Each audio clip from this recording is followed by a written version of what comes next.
All right, it's Monday, May 11th. Look, I'm just going to cut to the chase on something here because I'm partially annoyed. There's a part of me wants to throat throttle a couple people, and there's some of me I just want to go give a hug to and say, whoa, let me pat you on the back, little fella. Every candidate that we had on the podcast, I bet I've said this a dozen times now on air, we loved. We had a great time with every one of them, regardless of what office they were running for. And this is on the conservative right. We couldn't get anybody from the left to come on. I reached out to them. I've shared the story with you. I have interacted with every single one of these candidates on some level at some point, either on the set and or on the set and then off the set at another time. Every single time off the set, nothing but kind, nothing but what appeared to be genuine. Every one of them, every single one of them. We have gone down to Teddy Collins' place and we have shot. We have gone over to Victor Marx's place because we are in round 2 of interviews. We have Scott Bottoms coming up, I think the beginning of next week. And then hopefully Barb Kirkmeyer right after that. So we did the initial get to know the candidates interviews on the podcast, and now we're going out with the 3 gubernatorial frontrunners, and we are spending time with them. Independent, right down the middle, asking similar or same questions or specific questions depending on that specific candidate. Or respective candidate, excuse me. So, my point is, I owe nobody an apology for time spent with specific people. And I'm going to tell you why I'm sharing this. I got blown up online because somebody had posted a picture of this past Saturday of me being in a room sitting next to a handful of people. So, I'm going to pose this as a question, and then I'll let you answer it however you want to answer it. Actually, I'll pose it as a couple questions. When the front-run gubernatorial candidates agreed to come on and do a second interview, Victor Marx was the first one, schedule-wise, because they've all got busy schedules, so let me be very clear on that. It's not as if they're just going, oh yeah, we'll do it and fit you in. I mean, these guys and gals are busy. They're all over the state. So when Victor Marx was the first one, there was no particular order that we did it in. He just happened to be the first one that had the availability and responded with the time frame. Scott Bottoms was coordinating right at the same time. He just couldn't do it as fast. So we're sitting down, we're interviewing them for round 2. And round 2 is the questions, the specific questions. So this past Saturday, I had an opportunity to go to the GOP chair forum, if you will, where there were 5 candidates that are all running for the GOP chair. This was up in the Longmont Boulder area, and they were sitting down and they were yielding a bunch of questions from the crowd over an hour, question after question after question after question. What I did not know is that there would be a gentleman coming into town, I am tongue-tied this morning, by the name of Corby Hall. Now, if you've been following any part of anything with Candace Owens and Victor Marx, then you know Corby Hall's name. I know Corby Hall's name. I watched the Candace Owens interview. I sat down with Jared and Victor on the podcast, and we asked questions about Corby Hall. Saturday, I'm riding up with Joe. So as opposed to me driving separate to Longmont, which is an hour and 20 minutes from here, in good traffic, we just said, hey, you want to ride together? We can talk life and do whatever. And that's exactly what we did. If Scott Bottoms called me and said, hey, I'm going to this GOP chair debate forum, would you like to ride with me? Absolutely I would. Barb Kirkmeyer, same thing. Victor, same thing. Why would I not want to do that? I get conversation. I get to hang out with somebody that I enjoy being around. We could talk a little bit about what's going on. We could talk live, which we did. We talked about a lot of different things. 10 minutes before we got there, Joe got a text that said, hey, are you guys going to be here? Oh, by the way, Corby is with me. Corby, I'm sorry, not Colby. Corby is with me. And I went, oh, cool. I get to meet Corby. This will be fun. So here's a guy who is at the center of Candace's podcast in regards to Victor Marx. So it's a good opportunity for me to meet him, maybe ask a question or two, hang out, get to know the guy. Is there anybody that if you were in the circle of this stuff would not want to sit down and talk to this guy? So finding out 10 minutes before that he was going to be there, I'm genuinely like, yeah, I'm looking forward to this. So we get to the event. They're not there yet. We go downstairs. We're shaking hands. I'm meeting different people. Joe's shaking hands with people. There's some people in the room that I recognize from the assembly. I'm having small talk and chatter. Corby shows up. I go upstairs, have a conversation with Corby. Nice guy.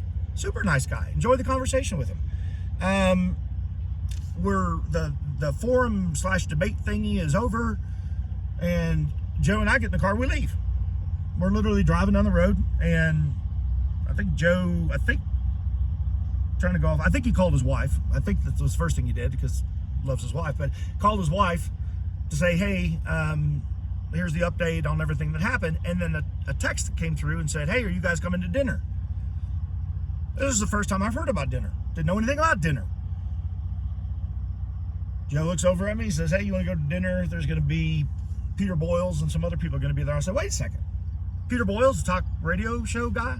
It's been here for like 50 years doing talk radio. He goes, yeah.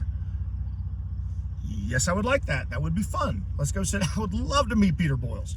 I know he's a Harley rider. I know he's got a martial arts background.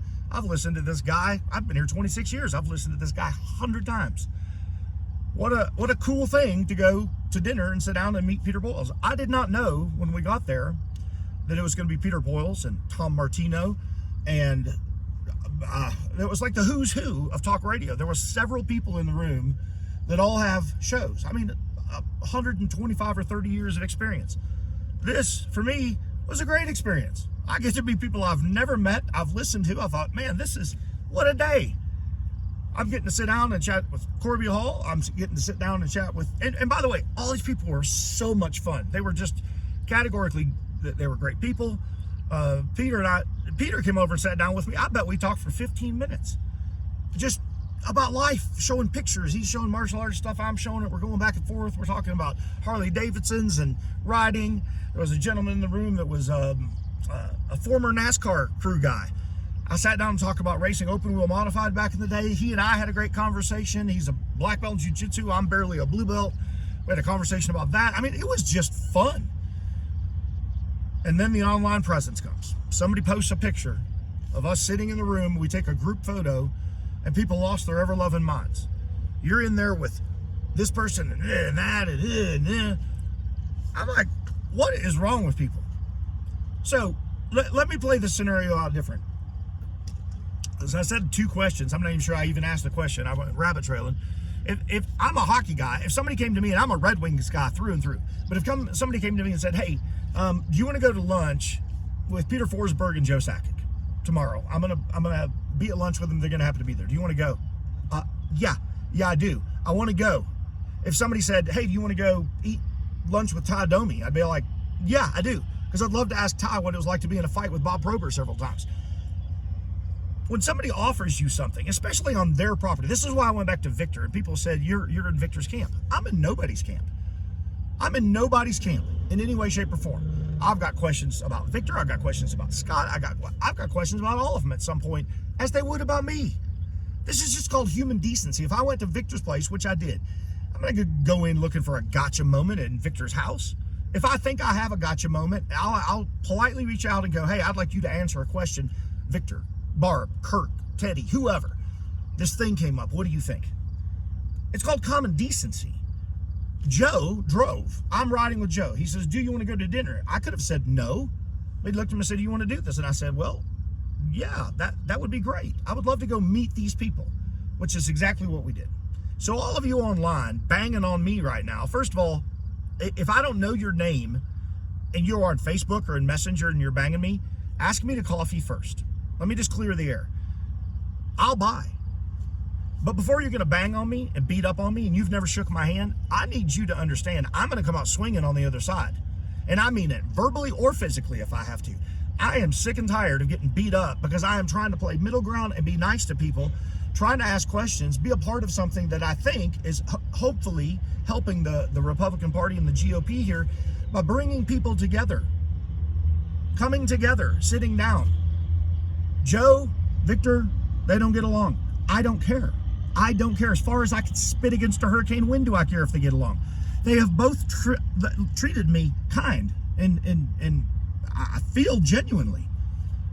It doesn't mean that I don't have questions. It doesn't mean that I don't have thoughts on things. I might even have trust factors with certain candidates across the board, and I mean that across the board. Phil Weiser, I don't trust him, but I don't know him. I'd love to sit down and talk to him. I would love to. Hickenlooper, I've already watched run and do things. I don't trust him. Would I like to talk to him? Yeah, I would. I'd actually like to talk to him about the bar business he was in way back in the day.